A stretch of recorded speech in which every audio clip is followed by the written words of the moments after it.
আগের দিনের কতগুলা ভাত বাচ্চা গেছে, বৌমা কইতাছে এই ভাতগুলা খামু কি কইরা, আমি খামু না ঠান্ডার মধ্যে। আমি কইলাম দাঁড়া, আজকে আমি একটা খাবার রান্না করে দিতেছি, এই ভাতটা খাবি, দেখবি কোষ কি। বাসি ভাত না ফেললা এইরকম করে রান্না কইরা খাইলে কিন্তু সহজেই খাওয়া যায়, সবাই খাইতে পারবো, কিচ্ছু হইব না।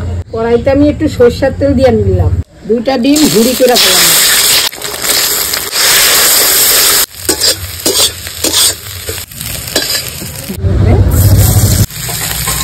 ভাগ করে আমি 2টা লঙ্কা দিয়ে দিলাম, দেখ খেলো, কাঁচা লঙ্কা কুচে লইছি, দেখ পরিমাণ মতন লবণ দিয়ে দিলাম, অল্প হলুদ দিয়ে দিলাম,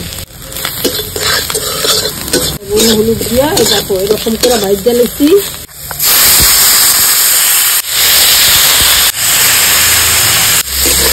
আজকে বৌমা খাইয়া কি কয় আমি শুধু দেখি,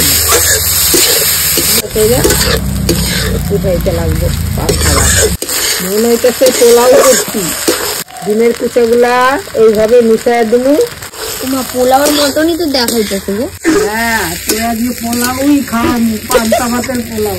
গোলমরিচের গুঁড়াও আমি দিয়া দিতেছি। কয়টা গাছ থেকে ধনিয়া পাতা উঠে আন।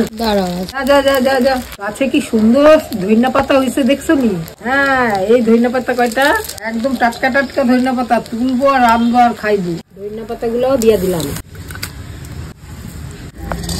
তাহলে আমি পান্তা ভাতরে কি কইরা ফেলাইছি, পোলাও।